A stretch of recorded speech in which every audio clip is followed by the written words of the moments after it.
Have we planted the seeds of our own destruction? If you grew up in the shadow of nuclear weapons, you know that question. We who live today with social media, artificial intelligence, internet connectivity, we can ask the same question. When your Facebook feed shows you an ad for what you were talking about 2 hours ago, when your calendar auto-populates with an appointment for a flight you just bought, when Alexa and Siri are always listening and autocorrect knows what you are thinking before you do, you might ask, who's really in charge? Has all this technology become a golem, a human creation running amok that may destroy us all? Film director James Cameron of the Terminator movies recently said, "I warned you guys about AI in 1984 and you did not listen." And then last week, he joined the corporate board of an AI company. Even if the sun is shining today, there is a gloom in the air, a feeling of foreboding and doom. The climate is changing with more extremes and more storms. The political center is weakened with more extremes and more storms. The ties that bind are fraying. The future is uncertain, and tomorrow may well turn out worse than today. To face these challenges, we need to affirm our belief that we are not doomed. We are still in danger. Our actions and our inaction have certainly made things worse. We absolutely need course correction. If we resign ourselves to believing that we are doomed, one of two things will happen.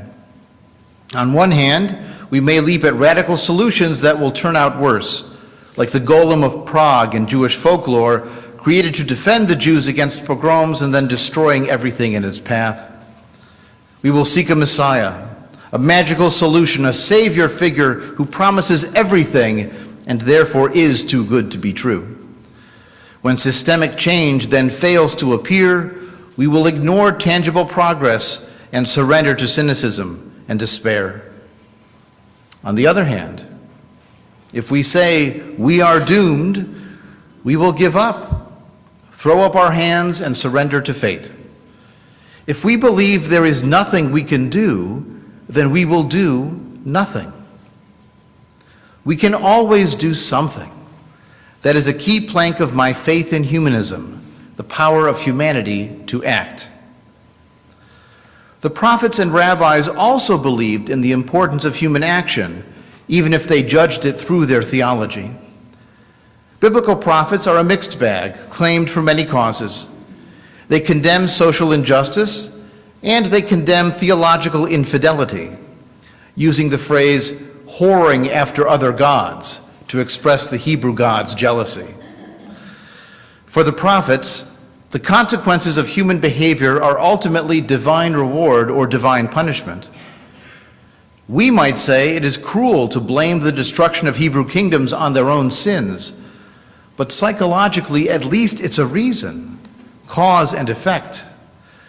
To some, a world that makes sense, even if it is cosmically cruel, is preferable to a world without rhyme or reason or justice.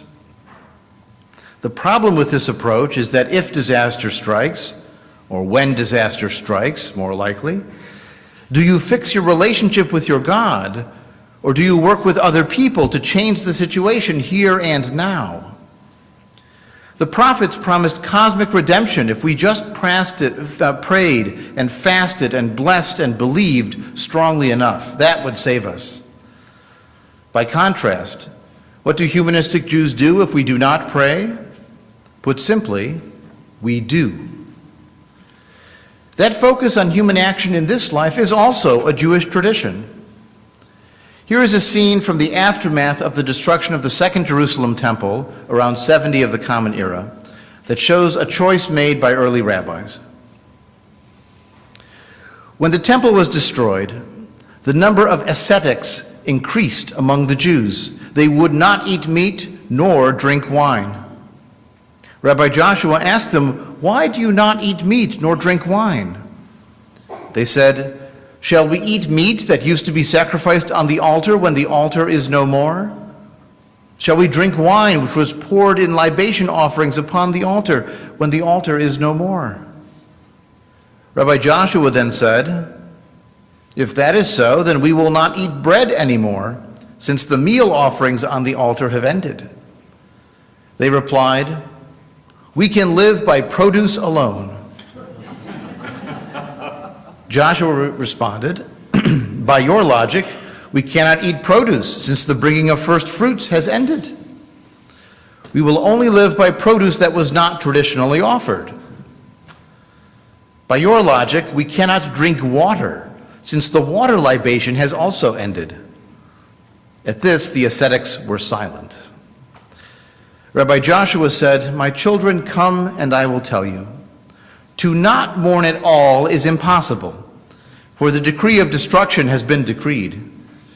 But to mourn too much is also impossible. The sages will not issue a decree on the public unless a majority are able to follow it.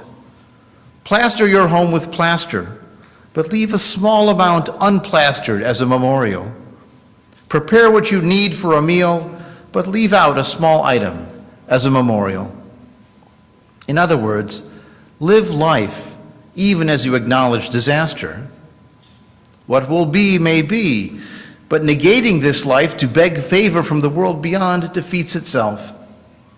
As we heard last night, if you hear a Messiah is coming while you are planting a tree, finish planting the tree first, then see about the possible Messiah. Human action to preserve life and to act righteously in this world does make a difference, whether or not cosmic redemption follows. We know that our actions change the world. If we are optimistic, it is because of past achievement and success. For all of the risks of technology and human innovation, without them, only a small fraction of us would be alive to celebrate a Jewish New Year today. I am aware of my ironies, the ironies in my warning of the dangers of technology through a microphone. We are live broadcasting and recording this service via computers through the internet. Most of us have more computing power and potential knowledge in our pocket than NASA used to reach the moon. Those here in Deerfield drove or rode in amazing vehicles powered by fire or by wind and sun. The electricity that cools this room and shines through these lights and amplifies my voice is produced by power plants, transmitting power through a grid over many, many miles. Most of us are alive because of the wonders of modern medicine and surgery, diagnosis and treatment, medications and devices that thin our blood, improve our immune systems, repair our bodies, tame our problems. The traditional special moments blessing, thanks to God, Shehechiyanu v'kiyimanu v'hikiyanu lazman hazeh, who has kept us alive and sustained us and brought us to this day. Considering the power people have deployed and discovered to lengthen life, I find a humanistic adaptation much more appropriate. Baruch ha'or ba'olam, Baruch ha'or ba'adam, blessed is the light of inspiration in the world and in people that has truly kept us alive and brought us to this day. Nothing comes from nothing, and everything has consequences. Just about anything can become a golem. That electricity that powers lights and devices and cars. In Illinois, there are 5 major sources of power: solar, wind, natural gas, nuclear power, and coal. Altogether, in 2023, they produced 185,000 gigawatts of electricity. That's about 75,000 round trips back to the future. Now, what was the balance among those sources? Wind was about 12%, coal was 15%, natural gas 16%, nuclear power 55%, and solar was 1%. I love my home solar panels, but all home solar put together added less than 1% to our total energy. Now, that's still 2,000 gigawatts, but it's only 1%. Nuclear power, 55%. Nuclear power is mostly clean. It uses radiation to heat water, and the steam runs turbines. So the only resulting emissions are steam and also leftover radioactive waste that may take thousands of years to decompose. So nuclear technology is a golem.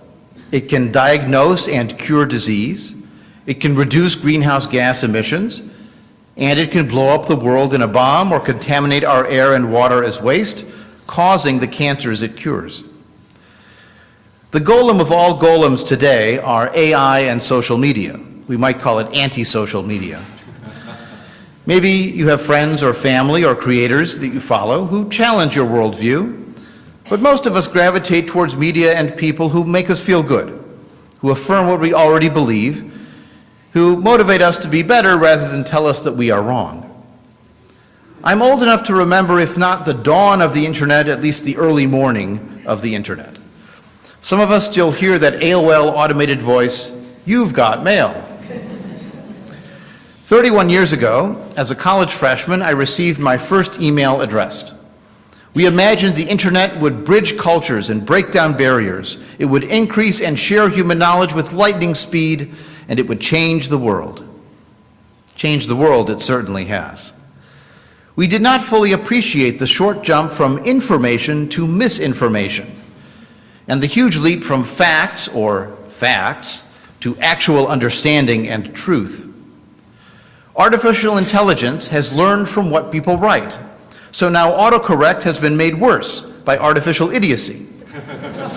It is unable to tell it's from it's and your from your because people can't either.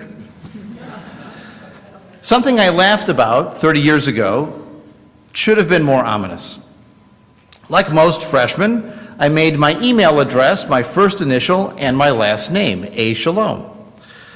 One of my friends, because his Indian last name was 13 letters long, chose Futon at yale.edu. He then made his screen name into Frank Utona. And Frank Utona started sending very weird messages to people in our dorm. It was believable, because what did we know about fake email addresses? I did not blame my friend for all the spam emails, the requests for gift cards that I've gotten in the 30 years since. And I apologize if a spoofer has pretended to be me and taken my name in vain trying to scam you. A few years ago, I received a fake email asking for money from Rabbi Sherwin Wein, a founding rabbi of Humanistic Judaism who died in 2007. The best part was that the email from Sherwin ended, "God bless you."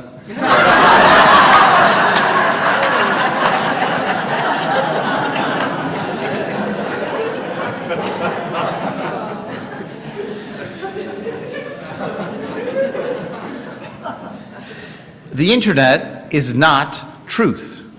It is a loudspeaker. It is a magnifying glass that broadcasts my voice anywhere and everywhere. It also spreads lies, distortions, incitement, hatred. It makes us question who is really on the other end of the line. Today we can ask whether we can really believe what we see and read and hear, and it will only get harder. Someday AI will figure out exactly how many fingers belong on hands and how many arms we actually have, and those deep fake videos will be even harder to tell apart from the real thing. Sadly, over the last 12 months, we have seen all of the promise and the peril of technology play out from October 7th onward. The armed forces of Israel had high confidence that its technology, its early warning system of cameras and sensors could detect any problems. They did not realize that a failure of human intelligence could still happen.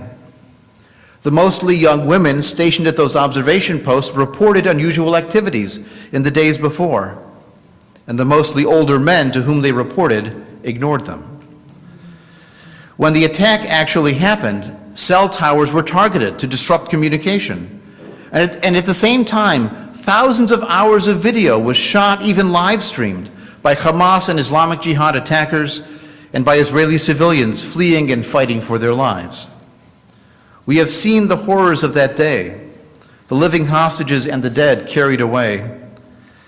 In the months since, The world has seen tremendous destruction in Gaza as Israel strikes back at Hamas. Targeting terrorists hiding behind civilians causes tragic deaths, period. And now, the rocket fire Hezbollah sent into northern Israel since October 8th has come home to roost, with similar consequences for those caught in the crossfire. All of this ongoing suffering has played out on the TVs, the computers, the smartphones of the world. Those videos do not show what would have happened in Israel without Israel's amazing rocket and missile defense technology. If Hezbollah and Iran's intentions were fulfilled, it would be very different. And yet, there are many who disbelieve what their eyes see. The denial of Hamas atrocities by advocates for Palestinians, the skepticism of Palestinian suffering by advocates for Israel. We turn to video to prove the reality of what happened and what is happening, and we are told, "You are so naive to believe what you think you see. That's just what they're telling you happened." We saw this in 2012 with claims that small children massacred at Sandy Hook Elementary School were crisis actors. The, quote, truthers devastated bereaved families with claims it was all a ruse, a false flag operation to get stronger gun control. The lies started immediately, and it took a decade to get media personality Alex Jones to admit the shooting was real and to face consequences. This is not new or unique to our day. There are 9/11 truthers, and moon landing truthers, and COVID vaccine truthers. We shouldn't be surprised at October 7th truthers or Gaza war truthers. As AI images and deepfake videos get better and better, it becomes harder and harder to know what or whom to believe, let alone the problem of social media bubbles that get stronger and stronger every year, trapping our minds within epistemic circles that confirm what we want to be true. Who does the legwork to research the truth? Who calls out their own side when they cross the line between truth and exaggeration? There's only so much that fact checkers can do. Can we lay the blame for all of this at the feet of the internet and its moguls? Should we demonize Musk and Zuckerberg and Bezos and Jobs and all the rest? Smartphones are psychologically addictive by stimulating endorphins. And gummy bears play on our evolutionary love of sweet taste that helped us find ripe fruit. I love gummy bears, but I do not buy them every time I enter Walgreens, even though they're right by the register and on the way to the pharmacy. It is much easier to spread blame. It is far harder to take responsibility. That is one of the deep human insights of Rosh Hashana. Looking above and beyond for forgiveness, atoning for supernatural sins, fasting from meat and wine and produce and even water, those are all part of the traditional approach to these days of awe and judgment. Yet the rabbis defining Jewish observance after the Jerusalem temple also declared there could be no divine forgiveness without human atonement and forgiveness. The need to repair human relationships, to own up to our own failings to our fellows, to offer forgiveness when they repent to us, to be open to second chances, to believe them when they make amends, that is all action in this world, this life, between us and among us. Putting out a blanket Facebook apology, sorry for whatever I may have done wrong to whomever I may have wronged, that's the social equivalent of a general prayer thrown up to heaven, hoping for a cosmic reprieve. If it opens a conversation, great, but it's not enough by itself. It is no substitute for a face-to-face or even FaceTime-to-FaceTime conversation that clears the air and rebuilds trust. Virtual life is also real life when it's direct and personal to other people. The internet, AI, technology, machinery, radioactivity, electricity, they are all tools. A hammer can destroy or it can build. A scalpel can harm or it can heal. Zoom can connect community, while Zoom bombing can ruin community. So what do you think of this sermon written by ChatGPT?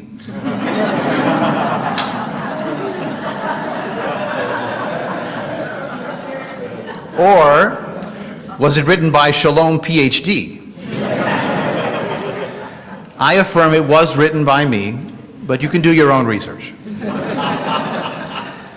This computer golem did not create itself. We have had our own part in it, and we still have some power. Try turning it off, just for fun, once a day. Try one day without cable news, or one day without internet, or one day without electricity for that matter. If you take careful precautions, you will survive. Believe it or not, you might thrive. And when you return to technology after your Shabbat, your stopping, your moment of silence and stillness, you will remember what it felt like to stop the noise, the power you had to control the machines. You might come to like it. Of all the buttons on all the devices in all the world, off is the most important. As I did last night, I wish you a Shana Yoter Tova, a better year in the year just begun.